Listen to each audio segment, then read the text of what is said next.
Bonjour à tous, merci de nous rejoindre aujourd'hui webinar dédié aujourd'hui au callbot et l'impact des callbots pour la relation client. Aujourd'hui sur scène, je vais être accompagné donc de Khalid Achiak de Zion qui va vous parler de cette solution technique très intéressante. Et puis, on aura surtout à la fin un témoignage avec Charlotte Girard, qui a donc implémenté les solutions de Zion et qui vous donnera son retour sur l'impact de cette techno, des callbots, à la Matmut, notamment avec des expériences faites pendant le Covid. Je vais vous proposer du coup de tout de suite commencer. On est à l'heure, c'est parfait. Un rapide mot très simple et très rapide pour vous parler un petit peu de TSC. Donc moi, je m'appelle Jocelyn Moreau, je suis directeur de la stratégie chez TSC. Et TSC, on est une agence digitale, on est une filiale de Sitel, qui est un des leaders mondiaux de la relation client.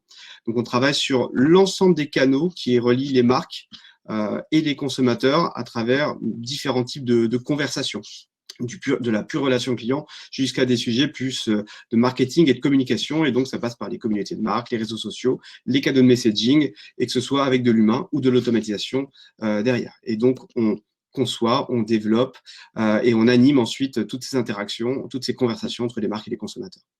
Pourquoi c'est intéressant que je vous un petit peu d'où on parte, parce qu'en fait, nous, on connaît très bien les personnes qui sont en charge de la relation client des marques, et on sait à quel point leur métier est pas facile, est compliqué, et même de plus en plus compliqué. Pourquoi est-ce que je vous dis ça?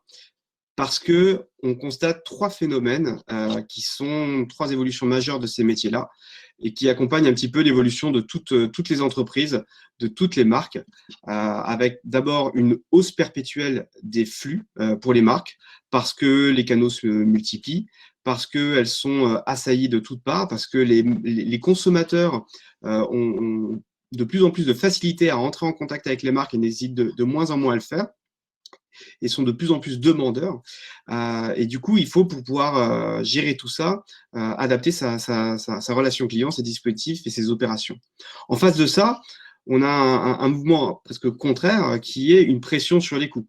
Évidemment, un des leitmotifs qu'on a dans la relation client, à tort ou à raison, ça a toujours été de réfléchir en termes de coûts contact notamment. Et ça, c'est pas prêt de s'arrêter, notamment avec la situation actuelle où évidemment, on est face à des entreprises, des marques qui, pour beaucoup, sont face à des situations parfois compliquées, de gel de budget, etc.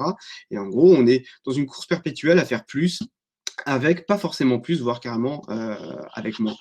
Et puis on a un autre phénomène à côté de ça qui englobe un petit peu tout le reste, qui est qu'il y a des gens comme nous chez TSC qui vous racontent un petit peu tous les jours que la relation client, ça devient de plus en plus important dans l'expérience client au sens large.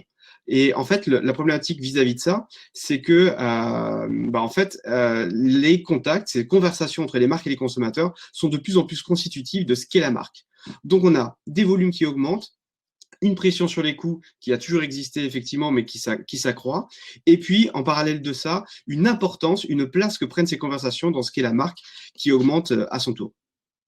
Donc en fait, face à tous ces challenges, il y a une réponse assez classique, on va dire, qui drive un petit peu tous les chantiers qu'on va avoir autour de la relation client et autour de la digitalisation. Pourquoi? Parce que les sujets de la digitalisation vont apporter pas mal de réponses en termes et vont permettre d'accélérer autour de la préqualification de demande, de l'optimisation du traitement qui va derrière, de l'incitation au self-care, d'une capacité à laisser aux humains des tâches à valeur ajoutée, c'est-à-dire qu'à partir du moment où c'est l'automatisation qui prend en part certaines tâches, et ben les humains ont plus de temps à se consacrer sur des tâches à valeur ajoutée.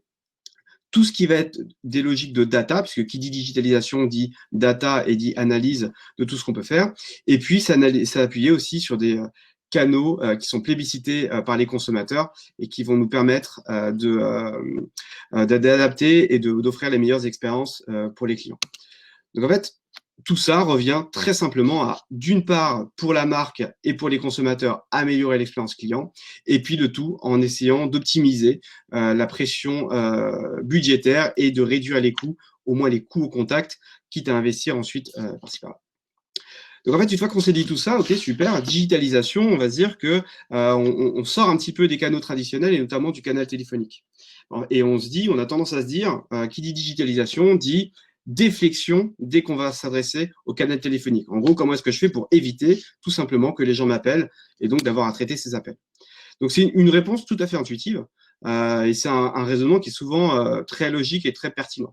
Moi, j'aime bien cette techno-là de Apple, donc, qui est le Apple Business Chat, qui est une solution de messaging qui est proposée par certaines marques en passant par ce dispositif-là, et qui offre un truc très simple qui est une déflexion automatique. C'est-à-dire, vous cliquez sur un numéro de téléphone qui est sur un mail, une interface, etc. Et automatiquement, si la marque propose Apple Business Chat, qu'est-ce qui va se passer? Tout simplement, on va vous proposer soit d'appeler, de continuer, donc vous appuyez sur Call, soit de chatter avec la marque, d'envoyer un message, de faire du messaging.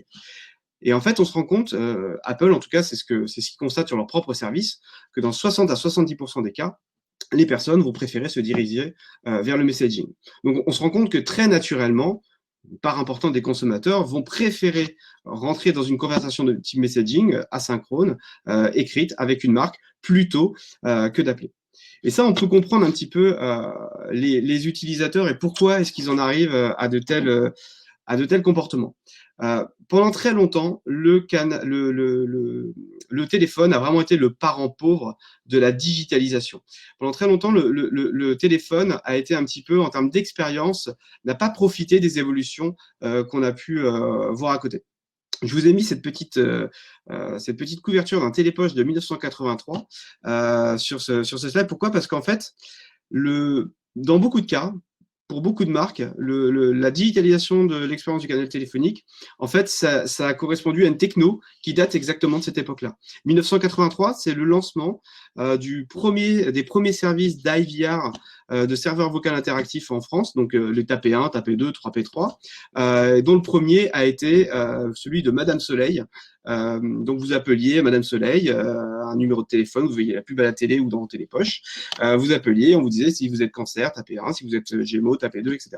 Et ça, finalement, en termes d'évolution de techno, dans beaucoup de cas, ça n'a pas bougé depuis lors. 83, ça fait 27 ans que ça n'a pas bougé. Alors que de part et d'autre, en termes de digitalisation, via les canaux de messaging, via les réseaux sociaux, via tout un tas de choses, on a énormément évolué et accéléré ces conversations, automatisé des traitements, etc. Oui, 37 ans, effectivement. Petite erreur de calcul.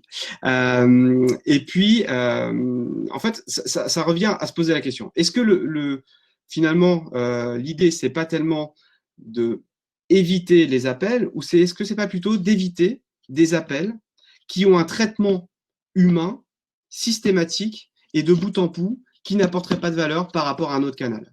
Donc là, tous les mots sont importants. L'idée, c'est de se dire qu'il y a des conversations probablement qui sont intéressantes, mais peut-être que toutes n'a pas été traitées par un humain. Peut-être que toutes les conversations n'ont pas vocation à aller vers un humain, et peut-être que aussi une partie de cette conversation peut aller diriger vers un autre canal. Et ça, c'est tout à fait possible aujourd'hui. D'autant plus qu'il faut bien avoir en tête que le téléphone, ça reste un canal excessivement important pour beaucoup de conversations. Chez TSC, nous, on travaille sur la partie digitale de ces conversations. Donc, on a tendance à accélérer sur le digital, mais il faut et être en permanence focusé sur ces sujets-là. Mais il ne faut pas oublier que pour beaucoup de canaux, il y a un vrai gap numérique qui existe encore en France.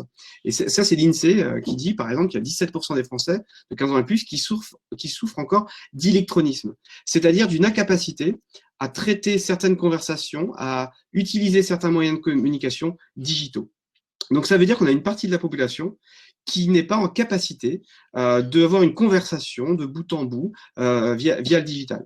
Et ensuite, même pour les gens qui sont les plus à l'aise avec les canaux digitaux, on est tous aujourd'hui réunis sur un webinar, on est à distance, en train de se parler comme ça, chatter pour certains.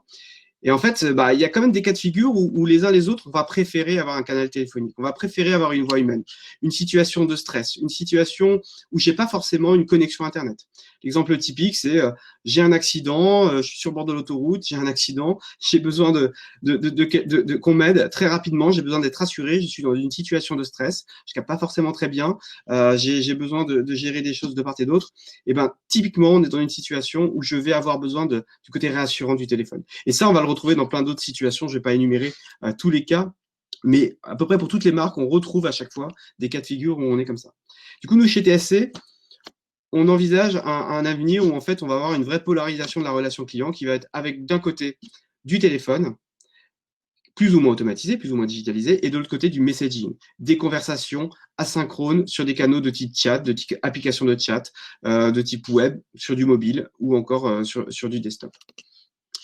Et du coup, tout ça nous amène à dire qu'il est temps sérieusement de repenser la digitalisation du téléphone. C'est-à-dire qu'on est allé très loin sur les canaux messaging, sur tout un tas de canaux, mais en fait, le téléphone, il est temps de se réapproprier tous les efforts et toutes les innovations qu'on a pu avoir en termes de digitalisation. Parce que ça reste un canal de publicité, on l'a vu. Parce que c'est pourvoyeur d'émotions. La voix est excessivement porteuse de choses que les simples mots ne permettent pas de convoyer. Parce que c'est un canal qui est très rapide. Le débit que je vais avoir dans une conversation fait qu'une conversation en vocal peut être plus efficace. C'est un canal qui est complètement complémentaire de l'expérience sur un smartphone, parce que vous le voyez, un objet, le smartphone qui est dans ma main, en fait, c'est là que je vais avoir mes canaux de messaging, etc. Et finalement, je suis jamais qu'à un clic de rentrer dans une conversation téléphonique, et je suis jamais qu'à un mot, une action sur mon téléphone qui me renvoie vers un autre canal. Et puis, bien évidemment, on a des avancées significatives en termes d'IA, en termes de NLP, en termes de compréhension des conversations qui se sont faites ces dernières années, qui font qu'aujourd'hui, la techno est mature, la techno est prête et on peut sans souci s'appuyer sur des expériences tout à fait robustes pour déployer du téléphone. Et c'est exactement ce qu'on va vous proposer, du coup, ce que va vous présenter Khalid à travers l'application de Zion, qui finalement, en fait, va nous permettre de répondre à ces enjeux de la digitalisation de la relation client, puisqu'on va pouvoir préqualifier de la demande, inciter à du self-care si besoin, automatiser du traitement, laisser à l'humain les tâches à valeur ajoutée, mettre une couche d'analyse dessus des parcours avec la boucle de feedback qui va, et puis bien évidemment s'appuyer sur les canaux publicités, puisqu'on l'a vu, le téléphone reste un de ces canaux. Donc je vais passer la parole à Khalid, qui va vous parler un petit peu plus de sa solution. Merci Jocelyn pour cette analyse, effectivement, qui pose clairement les fondamentaux qui ont été à l'origine en fait de la création de la solution Zion. En résumé, Zion, donc aujourd'hui, nous avons une quarantaine de clients grands comptes en Europe. On s'appuie sur une équipe qui est constituée d'experts du métier de la relation client. Ça, c'est véritablement ce qui est l'ADN de l'équipe Zion. Aujourd'hui, nous avons 70 callbots en production qui traitent plus de 45 000 appels jour. Donc, pour vous donner à peu près un ordre d'idée, 45 000 appels jour, si vous prenez un conseiller qui traite entre 50 et 70 appels, donc vous voyez, on n'est pas loin de 1000 conseillers.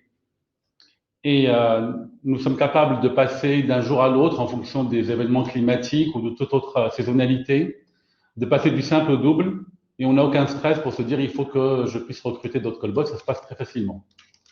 Donc, une vraie solution industrielle, une vraie plateforme industrielle avec un très fort volume. Financièrement, Zion donc, a, on va dire, les reins solides.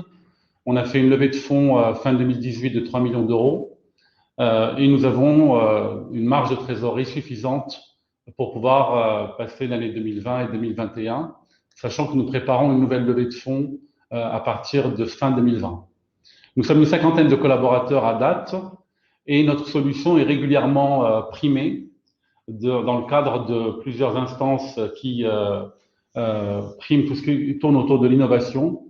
La dernière en date étant celle de PIA, qui sont les programmes d'investissement d'avenir, qui sont financés par l'État et la région, et où notre projet pour créer la relation client, on va dire, de l'avenir 4.0, a été primé dans le cadre d'Innovop Leader. Alors, nos clients, bon, vous voyez, on est bien sûr fortement implémenté là où il y a du flux téléphonique. Nous avons commencé d'abord par le secteur de la banque et de l'assurance, où nous sommes aujourd'hui leaders européens, parce que c'était notre, on va dire, notre secteur natif. Beaucoup d'entre nous viennent de ce secteur-là, donc on le connaît bien, et on a été très à l'aise pour penser les cas d'usage et convaincre les décideurs de la pertinence de ce modèle hybride bot plus humain que nous prônons. Et puis au fur et à mesure, en fait, nous sommes allés vers tous les secteurs où il y a du flux, bien sûr tout ce qui va tourner autour de l'énergie, les services publics, télécom, l'immobilier également. Nous avons une forte présence depuis fin 2019 et l'année 2021. Donc, la Zion est une solution en fait qui s'adapte très parfaitement à l'ensemble des secteurs. Alors maintenant, effectivement, si je devais vous présenter la solution, j'insisterai d'une part sur le fait que notre solution, elle est d'abord multicanal. Donc ça, c'est très important. Notre conviction à nous, c'est que de toute façon, la relation client de demain, ça sera une relation client conversationnelle. Et on a mis en place, en fait, plusieurs modalités d'interaction avec Zion. Donc, vous pouvez nous contacter par le téléphone. Et là, vous allez avoir effectivement nos callbots. Vous pouvez nous contacter via le site web ou une application mobile. Et vous aurez donc affaire à nos chatbots. Et puis, quelque chose que l'on a mis en œuvre depuis maintenant quelques mois et qui, on sent qu'il y a une vraie émergence autour de ce canal-là, c'est toute la partie messaging bot. Et c'est très important d'avoir pour nous en fait cette pluralité de canaux parce que nous pensons que de toute façon la relation conversationnelle elle sera omnicanale.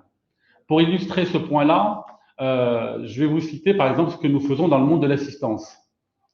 Vous allez avoir effectivement un assuré qui a un incident automobile, il est au bord de l'autoroute et il va appeler son assisteur pour pouvoir avoir une dépanneuse. Donc là, il va appeler, il va tomber sur le callbot Zion qui va, au bout d'une conversation de 3 minutes 30 environ, 4 minutes maximum, envoyer une dépanneuse.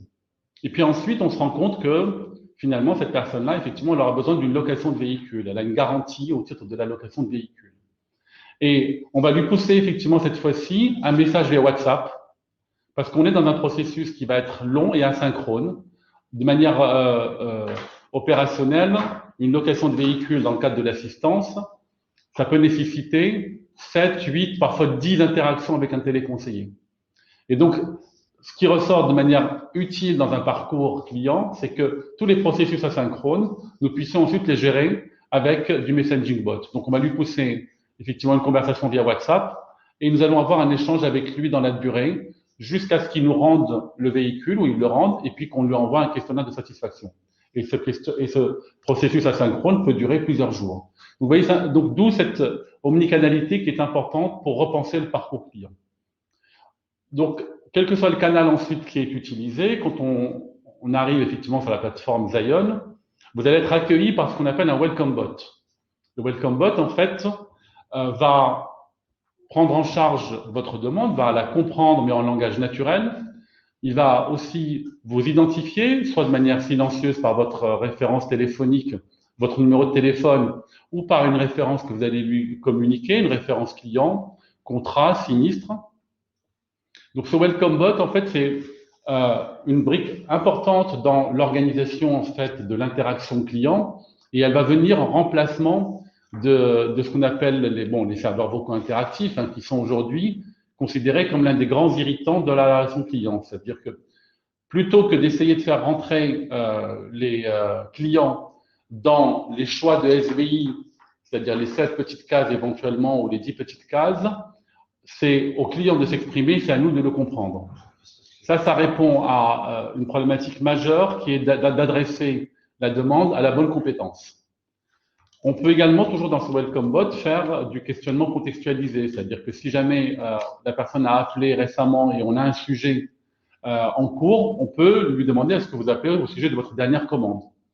Donc ça, c'est la fonction du welcome bot. Après, nous avons, si jamais la demande, on va dire, est processable, le traitement de la demande est processable, on va déclencher un bot de traitement qui aura vocation à traiter l'appel de A à Z et donner une réponse immédiate. Sinon, ça sera effectivement un transfert vers un conseiller. Et dans le cadre du transfert vers un conseiller, là, nous mettons encore de l'intelligence, c'est-à-dire que nous voulons éviter que, suite à un transfert, le client reste en attente dans une file. Donc, en fait, on a une brique de smart routing qui interroge la solution de centre de contact, interroge la file pour voir quel est son niveau de saturation. Si la file d'attente nous répond que le délai d'attente est inférieur à 30 secondes, on va lâcher l'appel parce qu'on sait qu'on protège la QS. Il va être décroché dans les délais habituels. Si jamais la file d'attente nous dit que le délai est trop long, là, on peut déclencher un callbot de débordement, c'est-à-dire qu'on va prendre en charge l'appel de manière assez fine, et puis ensuite on va le transférer vers le conseiller par mail ou par pour faire un callback ou éventuellement déclencher une tâche dans un workflow. Et ça permet effectivement d'avoir une approche beaucoup plus qualitative par rapport aux clients. Et enfin, donc on a une famille de bots qu'on appelle le conseiller superviseur augmenté. Cette fois-ci, j'ai transféré l'appel au conseiller et je reste à l'écoute. J'analyse en temps réel la conversation et je vais aider le conseiller à être plus efficace dans le traitement. On a plusieurs interactions possibles pour ça. Soit je sais que dans ce process-là, il faut que, à un moment donné, il fasse des recherches documentaires. Donc, je vais faire les recherches documentaires à sa place. Je sais qu'à l'issue du traitement, il doit envoyer un mail, soit vers le back-office, soit vers le client. Je peux préparer le mail pour lui, il n'est qu'à le valider. Ou éventuellement, je sais également qu'il doit remplir la fiche client dans le cas de l'after call work. Et je peux également préparer cet after call work à sa place. Donc ça, c'est la fonction de conseiller augmenté. Et enfin, le superviseur augmenté, comme on analyse en temps réel la conversation, on va pouvoir faire une analyse et sémantique et vocale pour évaluer chacune des conversations de manière systématique sur un certain nombre de critères dont nous convenons en général en amont avec le client, les superviseurs, les responsables qualité. Ça permet d'avoir quelque chose de systématique qui est beaucoup plus probant dans cette évaluation que peut le faire un responsable qualité qui fait 3 fois par mois l'analyse des conversations. Bien, donc donc par rapport à ces solutions, effectivement, la problématique majeure pour nous, en fait, c'est de se dire le modèle du futur pour la relation client, c'est un modèle hybride bot-humain. Et on voit bien d'ailleurs avec les circonstances récentes que ce sujet-là a été extrêmement critique, puisque du jour au lendemain, nous sommes retrouvés avec des centres d'appel qui étaient le téléconseiller qui devait être chez eux et une difficulté à leur transférer des appels téléphoniques. Donc beaucoup d'entreprises ont dû fermer leur canal téléphonique parce que le modèle full humain est un modèle qui, malheureusement, effectivement, ne peut pas être résilient face à des chocs extrêmes comme ceux qu'on a connus avec cette crise systémique et qui a touché tous les pays, quels qu'ils soient. Donc c'est un modèle effectivement qui est résilient, c'est un modèle qui présente aussi bien sûr une structure de coût avantageuse, hein, et enfin c'est un modèle qui donne satisfaction aux clients. Et c'est ça qui est majeur également dans notre approche, puisque nous appuyons sur plusieurs critères hein, pour essayer de valoriser notre solution. C'est qu'on a l'amélioration de l'expérience client. Et quand on voit que beaucoup d'entreprises ont dû malheureusement fermer le canal voix, alors c'est le canal qui est privilégié, et que les entreprises qui se sont appuyées sur la solution Zion ont pu garder le canal voix ouvert, on se dit qu'on a répondu à notre ambition qui est d'améliorer l'expérience client. Donc voilà les grands axes de la solution Zion et des critères sur lesquels les axes d'amélioration qu'elle apporte.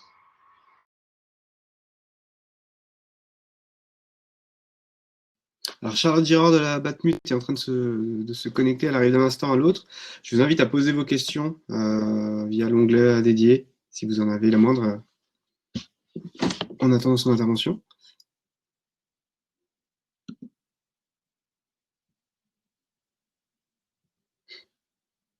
Rally, ton micro est coupé.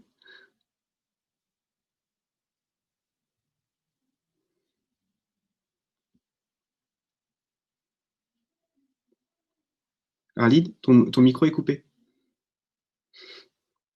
Effectivement, donc ce que je disais, effectivement, il y a, on aimerait vous soumettre un sondage justement dans le cadre de cette ouverture du canal téléphonique qui a été permise selon les solutions mises en œuvre. Donc, nous allons vous poser une question dans ce sens et je vous remercie par avance de bien vouloir effectivement nous indiquer si vous avez pu maintenir le canal téléphonique ouvert ou pas en fonction de vos situations pour vos entreprises concernées.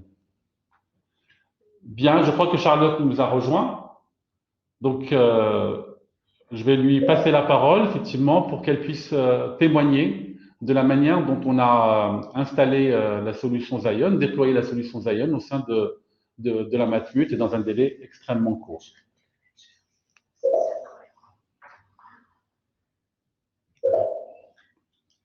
Bon, j'ai l'impression que Charlotte a encore des difficultés de connexion.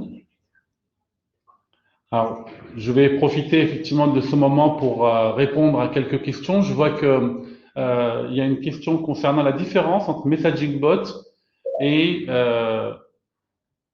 Welcome Bot. Alors, le Messaging Bot, effectivement, c'est-à-dire que le canal qui est utilisé dans l'interaction, c'est le canal de type WhatsApp, Facebook et Messenger. Donc, le Welcome Bot, en revanche, c'est un callbot d'accueil qui va venir remplacer le serveur vocal interactif.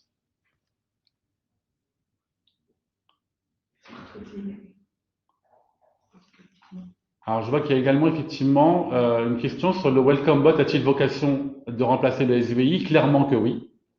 D'ailleurs, aujourd'hui, nous avons déployé des Welcome Bots dans plusieurs entreprises et nous supprimons totalement le SVI. Ça améliore très significativement l'expérience client et surtout, ça a un effet très intéressant parce qu'aujourd'hui, par rapport à des SVI, où en sortie de SVI, vous avez environ, selon la complexité du SVI, vous avez entre 20 et 30% des appels qui sont orientés à tort. Lorsque vous mettez en place un Welcome Bot, vous supprimez totalement ces problèmes d'orientation, de mauvaise orientation des appels. Donc ça a un effet bénéfique et pour le client et en matière d'impact sur les coûts.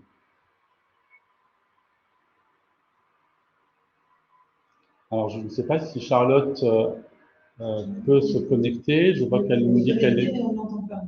Ah, je suis en ligne, je vous entends, mais… Ok, très bien. J'espère que l'on va pouvoir effectivement résoudre le problème technique. Je vois qu'il y a également, oui, une question sur le smart routing par rapport à un bot de qualification. Alors, le bot de qualification, effectivement, est en amont, mais le smart routing est une, on va dire, est une brique qui vient juste après le bot de qualification. Le bot de qualification, il a vocation à comprendre la demande en langage naturel, à identifier et qualifier la personne. Donc ensuite, on va le diriger vers un bot de traitement quand la demande est simple. En revanche, le smart routing va être sollicité au moment où je décide de transférer l'appel vers le conseiller. Et c'est là où je vais décider si je lâche l'appel parce que les conseillers sont disponibles et s'il n'y a aucun conseiller qui est disponible. En revanche, on va déclencher un bot de débordement qui, alors c'est très, on l'a vu là justement avec la Matmut, ça a été un outil formidable parce que, ou même le CGDIM, typiquement, par exemple, on sait que la personne appelle pour une prise en charge hospitalière. Je ne peux pas lâcher l'appel parce qu'il n'y a pas de conseiller disponible à cet instant T. Donc, au lieu de perdre le client ou de l'envoyer vers une file et qu'il raccroche, on va affiner avec lui le besoin. On sait qu'il appelle pour une prise en charge hospitalière. On va lui demander pour quel bénéficiaire, quel est l'établissement, à quelle date d'hospitalisation, quelle est la date d'hospitalisation. Et donc, on va décliner une conversation qui est assez fine. Et à l'issue de ça, on peut lui dire quelle est l'urgence de son appel, à quel moment souhaite-t-il être appelé. Et tout ça, derrière, va donner lieu à un mail ou un callback. Et ce qui fait que le client, lorsqu'il est recontacté, on a gagné tout ce temps-là. Et il y a une vraie continuité entre le moment où il a laissé son message et le moment où on le rappelle. Et donc ça a été extrêmement apprécié, en particulier au sein de la Matmut, où les clients ont laissé des messages. Ils pensaient, entre guillemets, parler à un répondeur vocal, même s'il y avait une conversation. Et lorsque les conseillers les ont recontactés, à J ou J+1, on a tout de suite eu une conversation qui était dans la continuité de ce qu'il a laissé. Donc il y a un gain de temps aussi considérable derrière ce point-là. Alors, y a-t-il des numéros de téléphone pour tester le callbot? Absolument. Donc, on a monté une plateforme de démo et nous sommes à votre disposition pour vous faire tester.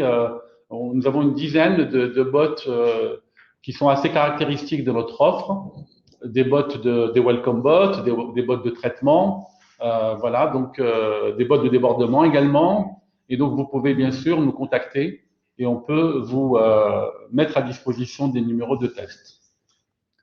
Alors, je vois qu'il y a aussi une autre question, cette fois-ci un peu plus technique, sur la solution de reconnaissance vocale. Alors, la technologie, effectivement, nous, on utilise, voilà, la plateforme, c'est une plateforme Zion, et nous prenons appui sur un certain nombre de briques qui sont parfois du marché, parfois c'est des solutions qu'on développe nous-mêmes.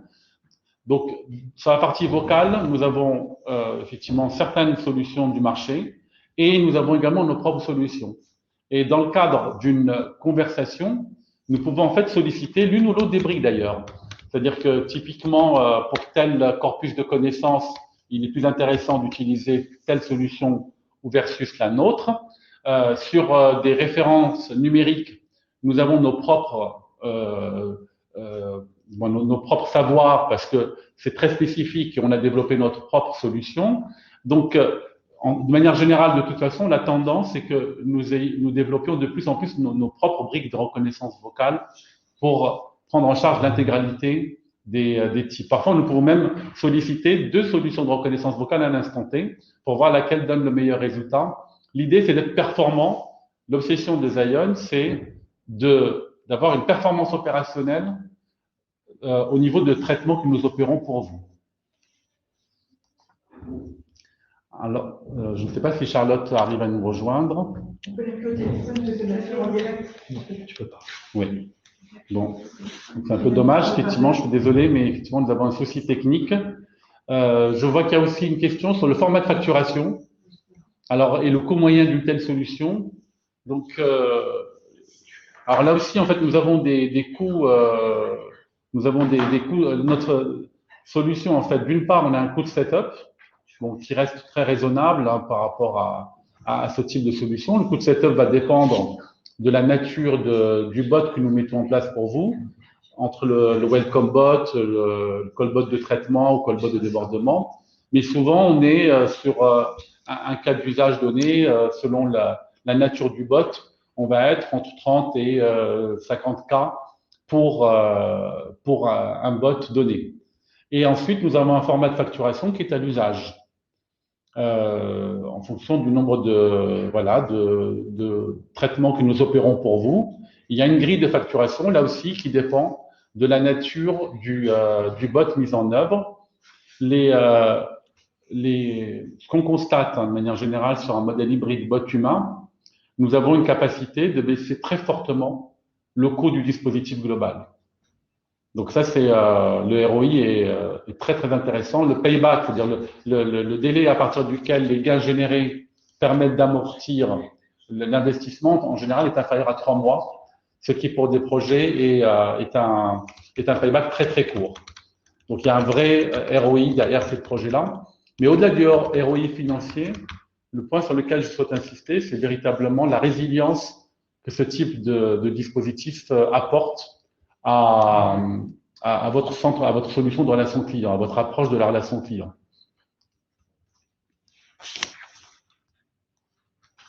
Je ne sais pas si on a une solution technique pour joindre Charlotte, pour qu'elle puisse participer à notre webinaire. Vous voulez qu'on l'appelle peut-être par... je vais essayer de l'appeler par téléphone. Et si je peux l'interviewer en direct, parce que nous avions un témoignage qui est remarquable. Hop, je vous prie de m'excuser.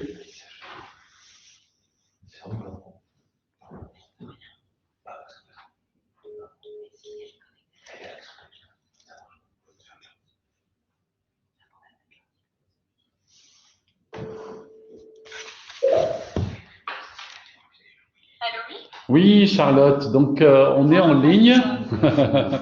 Je vais vous mettre en ligne. J'espère que voilà, tout le monde pourra vous entendre. Bon, nous sommes désolés. Bonjour à tous. Oui. J'espère que vous m'entendez, faute de me voir. Bon, en tout cas, merci Charlotte d'être notre témoin aujourd'hui.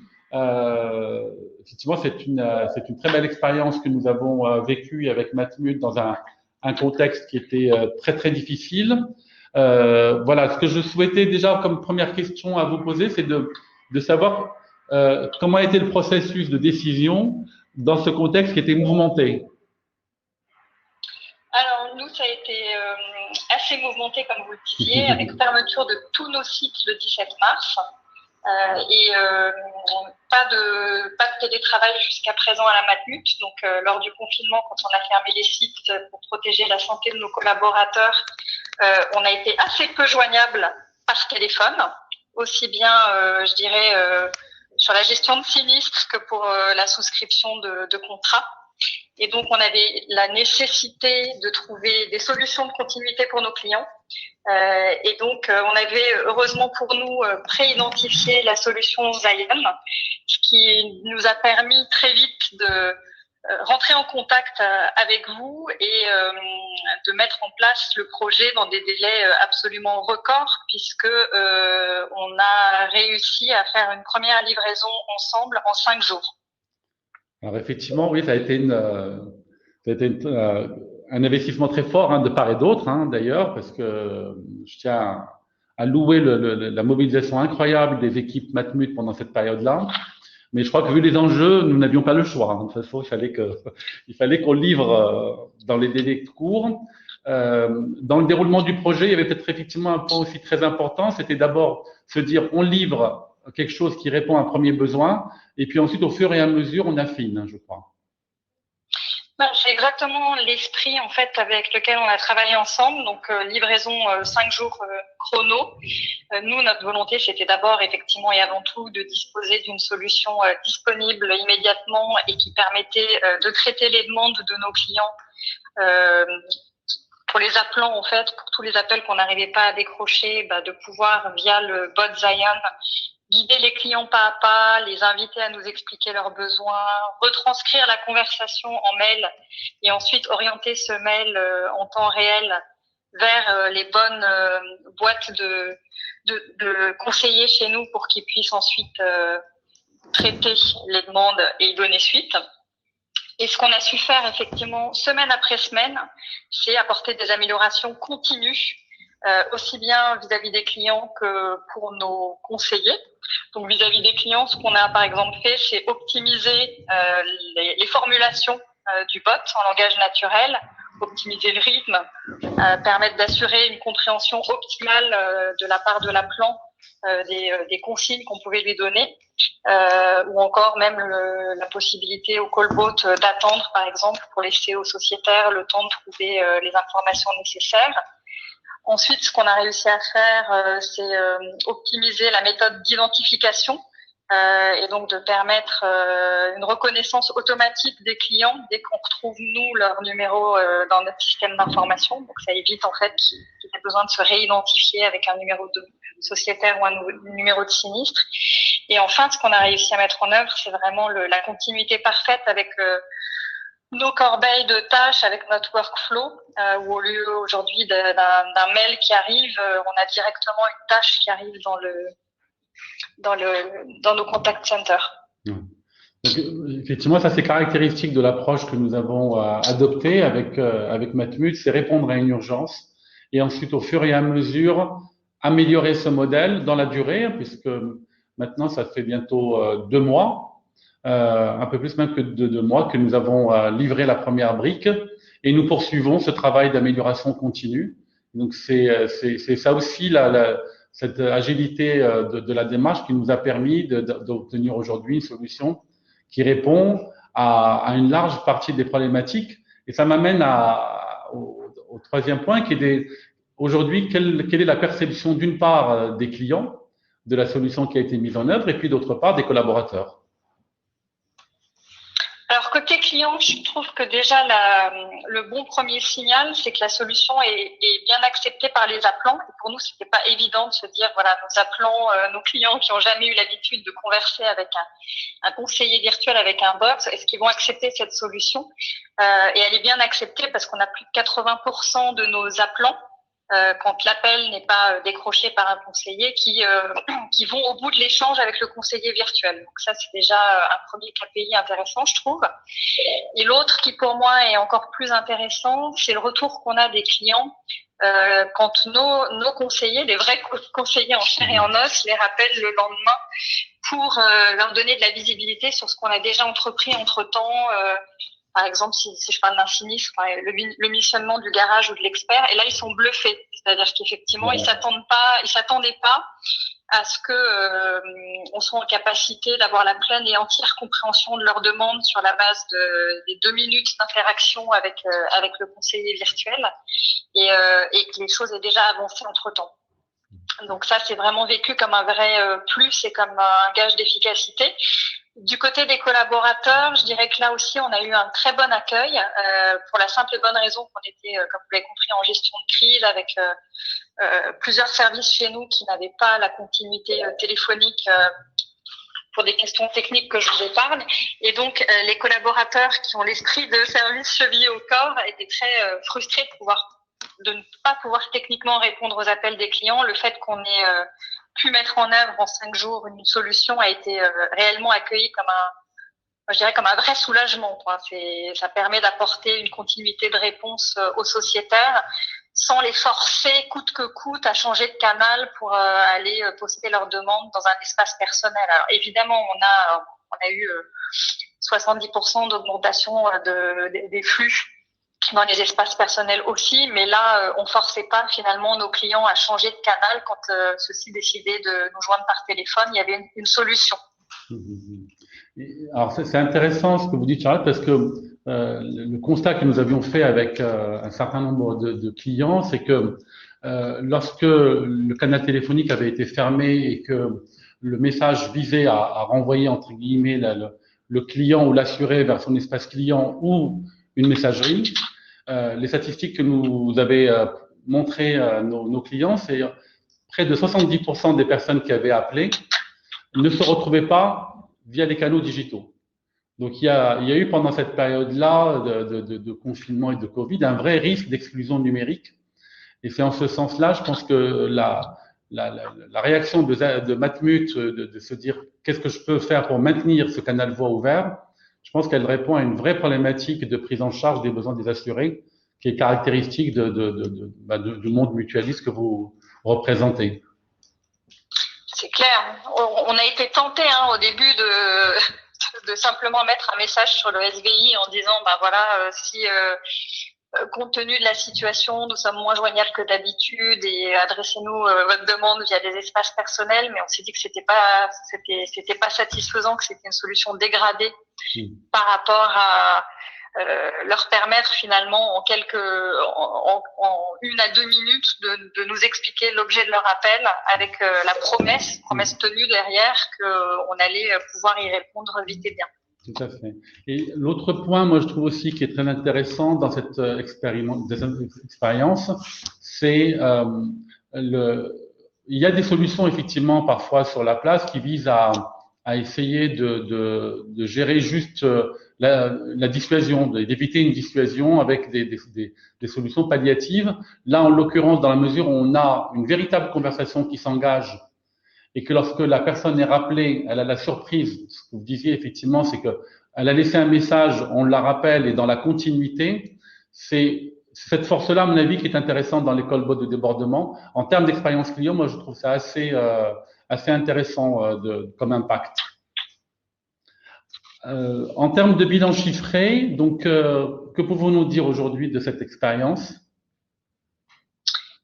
Écoutez, c'est une expérience dont l'utilité est toujours au rendez-vous. Comme je le disais, 80% des conversations et qui donc chez nous génèrent un mail et une tâche pris en charge par nos conseillers, des conversations qui durent à peu près 2 minutes. Alors c'était plus court au début et après on a fait le choix aussi contextualiser, de rajouter je dirais des questions sans que ça soit non plus un questionnement trop long, mais c'est un questionnement affinitaire en fonction de ce que nous dit l'appelant et qui permet, nous, derrière, d'être plus efficace dans le traitement et de gérer en un temps.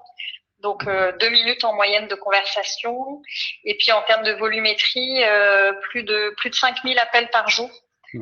Qui sont aujourd'hui encore servis largement par la solution Zion, qui nous a aussi bien servi parce qu'on a eu des pics d'activité d'appel mi-mai quand on a eu des événements climatiques, ce qui nous a rendu momentanément un peu moins joignable.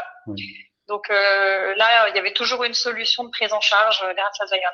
Bien sûr, et la possibilité aussi d'ouvrir le service en HNO le dimanche, donc ça aussi, ça a été très apprécié. Exactement, ça c'est dans les perspectives effectivement, parce que je vois qu'il y a aussi une question là-dessus, la possibilité de gérer certains appels par un bot en HNO. Nous, effectivement, en extension de ce qui est fait aujourd'hui, on est en train de regarder cette possibilité-là, de laisser le callbot en place lors de la fermeture de nos services, donc sur le HNO, ce qui serait aussi une solution de continuité intéressante. Donc, ça nous amène en fait à la dernière question, parce que je crois que malheureusement le temps nous est compté. C'est effectivement en termes de perspective, suite à ce callbot de débordement, je sais qu'au sein de la Matmut, vous avez des réflexions pour d'une part le pérenniser durablement et en même temps, je crois, étendre la solution Zion à d'autres périmètres. Oui, alors déjà effectivement, il y a 3 axes de réflexion. Il y a l'étendre à d'autres métiers, d'autres entités du groupe. Donc là, ça a été fait depuis sur la santé. Là, on était sur l'auto, l'habitation, on passe aussi à la santé. La fermeture de nos services, donc en HNO, et puis de manière plus prospective, mais on sait que c'est possible. Nous, ça nous interroge aussi sur le maintien d'un SVI classique, TAP 1, TAP 2, même si on n'a pas beaucoup de choix, mais c'est vrai que ça c'est un irritant pour les appelants, et on se dit qu'on pourrait faire un accueil téléphonique qui soit directement en langage naturel. On a envie en tout cas de creuser et d'essayer. C'est quelque chose auquel on croit beaucoup au sein de Zion. Il y a plusieurs avantages. D'ailleurs, pour un client majeur aujourd'hui dans le domaine de l'IARD, l'un des premiers usages par exemple d'un callbot, un welcome bot en langage naturel, c'est d'éviter des appels qui sont hors périmètre. Ne serait-ce que ça. Aujourd'hui, il y a certains acteurs dans le monde de l'IARD qui reçoivent près de 20% d'appels qui concernent soit l'expert, voire l'assisteur, et ces appels sont polluants. Donc, et ces appels ne sont pas aujourd'hui, il n'y a pas de déflexion, par exemple, un SVI, même en langage naturel, ne peut pas faire ce genre de déflexion. Alors qu'un callbot en langage naturel, comme le nôtre, un welcome bot, il peut gérer ce type de conversation, comprendre que la question porte plutôt sur relève de l'expert, et va communiquer le numéro de téléphone de l'expert à la personne. C'est un vrai avantage que l'on peut mettre en avant également pour les welcome bots. Est-ce qu'on a encore… pardonnez-moi, Charlotte. Oui. Oui, effectivement, nous, typiquement, comme beaucoup d'assureurs, on a plein d'appelants qui ont oublié le numéro de l'assistance en cas d'urgence pour être remorqués. Si ce n'est pas des appels à haute valeur ajoutée, on pourrait tout à fait imaginer que le bot prenne en charge ces demandes et directement apporte une réponse. Exactement.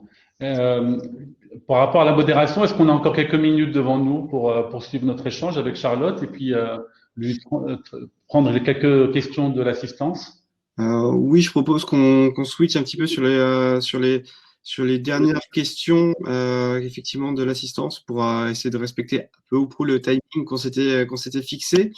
Merci Charlotte pour cette intervention qui nous a permis notamment de bien comprendre en fait que les solutions comme celle de Zion permettent vraiment de réduire les irritants en termes de relations clients, des irritants tant en termes de parcours que du côté des usagers, enfin des agents, pardon. On parlait à l'instant du fait que effectivement on a directement la bonne demande qui arrive au bon interlocuteur, et ça nous on le constate côté Sitel sur les plateaux. On parle souvent de conseiller augmenté au sens, le conseiller augmenté, c'est celui avec lequel on offre toute une sorte d'appareillage technique. Mais en fait, très simplement, le fait de pouvoir lui permettre de se concentrer sur les valeurs sur les tâches sur lesquelles il a de la valeur d'une part, et puis aussi de lui enlever toute une partie de préqualification qui va lui permettre de tout de suite apporter la bonne réponse. Et ben ça, en fait, en termes d'opération, c'est hyper important parce que on a un meilleur service in fine, on a une meilleure fidélisation aussi des conseillers sur les plateaux. Et finalement, ça, on arrive à couvrir l'ensemble de la boucle. Peut-être prendre une ou deux questions, Ralid, sur celles qui restent, enfin les nombreuses questions, parce qu'effectivement, il y en a certaines auxquelles on répondra après coup. Oui, il y a quelques questions assez pratiques, effectivement, qui portent sur finalement plutôt la partie performance du modèle hybride bot humain. Comment est-ce que vous l'évaluez, Charlotte, par rapport à un premier retour et votre perspective à court et moyen terme sur au-delà de la performance en termes voilà, on a vu l'expérience client, il y a un problème, il y a aussi des réductions de coûts, il y a une transformation digitale. Comment vous projetez ce modèle hybride bot humain par rapport à un modèle full humain aujourd'hui en termes de performance? Pour moi, clairement, chacun a sa place et effectivement, ça a du sens dès lors, parce que moi, le critère absolu, c'est de ne pas dégrader la satisfaction de nos clients. Dès lors qu'on a une solution qui est tout aussi efficace sur des demandes simples, de prendre le meilleur des deux mondes, quoi. Donc, de concentrer nos collaborateurs sur des tâches à valeur ajoutée et de permettre à des demandes voilà, récurrentes ou hors périmètre d'être traitées et automatisées. Donc, je pense qu'on peut vraiment combiner les deux. Et moi, je trouve que l'autre enseignement qui est important dans cette coopération, c'est que on a vraiment su déployer pour de vrai, je trouve, l'agilité. Alors, on parle tous d'agilité, et là, on n'a pas eu besoin, sans chichi, de dire sur ce projet-là, on nomme un Scrum Master, un PO. On l'a vraiment mis en œuvre pour de vrai. On a loti pas à pas.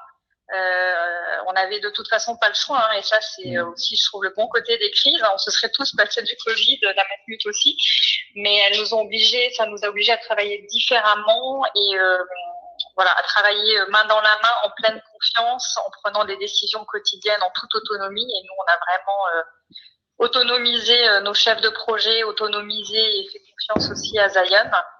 Et voilà, on l'a fait, on sera capable maintenant de le refaire sur d'autres projets. Sincèrement, je pense qu'on aurait été en temps normal, on aurait mis 6 mois à déployer le projet parce qu'on aurait voulu tout tester, border en avance de phase. On aurait voulu que ça soit tout de suite interfacé avec notre système d'information. Là, voilà, on a accepté que ça soit un peu artisanal au début et puis maintenant c'est robuste et industriel. Ouais. Alors, je vois d'ailleurs qu'il y a des questions sur les délais de mise en œuvre. C'est vrai que le callbot de débordement, c'est moins d'une semaine. Les welcome bots, on est en situation de remplacer un SVI en 6 semaines environ, avec des performances qui sont remarquables, parce qu'aujourd'hui, on a un taux de compréhension en langage naturel qui est entre 96 et 97%. Donc, alors il y a beaucoup de travail, bien sûr. On a un corpus de connaissances. Il y a des méthodes chez nous qui sont très rodées pour atteindre cette performance dans un délai très court. Voilà, donc le bot de traitement, on est également sur des délais de 6 à 8 semaines. Donc voilà, donc c'est des projets qui sont globalement quand même dans des délais très raisonnables, avec des capacités de livraison graduelles. Et c'est ça aussi que il faut retenir dans l'approche que nous pouvons avoir, c'est ce côté agile, même si on n'a pas besoin de le formaliser dans des méthodes complexes, mais il y a cette capacité à avoir des livraisons à court terme, mais avec déjà des premiers livrables qui ont du contenu. Donc ça, c'est voilà, pour vous donner des ordres de grandeur de délai. On est sur des délais entre 1 semaine pour un bot de débordement et puis 6 à 8 semaines pour des bots de traitement. Une question qui est importante effectivement sur les process d'identification, c'est vrai qu'on, comme Charlotte le disait tout à l'heure, on procède à l'identification en interrogeant soit le CRM, soit les SI de gestion, à l'aide du numéro de téléphone ou d'une référence qu'on demande. Et je vois aussi une question sur la protection des données. Donc, la solution Zion est bien sûr très respectueuse de tout ce qui est RGPD. Tous nos serveurs sont en France hein, et donc on respecte totalement la partie tout ce qui est RGPD. D'ailleurs, c'est à ce titre-là que tous les grands groupes que vous avez pu voir parmi nos clients nous font confiance. Donc, il n'y a pas d'inquiétude à avoir par rapport à cette problématique-là. Je vois qu'il y a une question qui porte sur ce sujet-là. Jocelyn, peut-être que tu veux rajouter quelques mots, sinon peut-être conclure. Je pense qu'effectivement, c'est l'heure de conclure. On a pas mal de questions sur notamment la reconnaissance du langage naturel, et les taux de performance. Alors, effectivement, on pourrait aller dans le détail. Ce qui est sûr, c'est que le travail préparatoire va nous permettre d'optimiser ce champ-là. Plus on est restreint en termes de champ lexical et plus on est performant là-dessus et mieux on va être en termes d'éducation, évidemment, tout le travail. Mais du coup, ça impose aussi de poser ces chantiers-là dans une vision un petit peu plus globale et de maîtrise de l'expérience de bout en bout. Et c'est là aussi on peut intervenir pour vous aider. Peut-être que oui, je propose qu'on puisse conclure. Peut-être Charlotte, si vous avez envie de dire un dernier mot. Oui, franchement, moi, comme je vous le disais, hein, une expérience chez nous qui a été, qui nous a vraiment marqué, qui est mémorable et qui est exemplaire dans les modes de coopération. Franchement, voilà, on l'a fait, on se dit qu'on va le refaire sur d'autres projets. Moi, ce que j'ai vraiment apprécié, c'est pouvoir travailler sur des déploiements en mode sprint avec vraiment des temps de cycle très courts et puis d'améliorer continuellement ensuite la solution. Et puis c'est vrai que alors on avait nous d'autres expériences avec déjà des bots, mais plutôt sur des chatbots. Là, en tout cas, c'était notre première expérience VoiceBot et c'est une expérience réussie. Alors que sincèrement, on n'aurait pas eu la crise, je pense qu'on aurait attendu un peu plus avant de se faire un premier retour d'expérience, un premier galop d'essai sur le sujet. Très bien. Très bien. En tout cas, un très grand merci, Charlotte, pour votre témoignage et puis également pour la confiance de Matmut qui nous honore. Merci Charlotte, merci Khalid. N'hésitez évidemment pas à nous contacter côté TSC comme Zion pour toute question additionnelle. Malheureusement, on n'a pas eu le temps de répondre à toutes les questions. Je vois que ça, en tout cas, ça en génère beaucoup. C'est plutôt bon signe. Donc voilà, on se tient à votre disposition et on se fera un plaisir de répondre à toutes vos questions. Merci à tous. Au revoir. Au revoir à tous et merci. Merci Charlotte.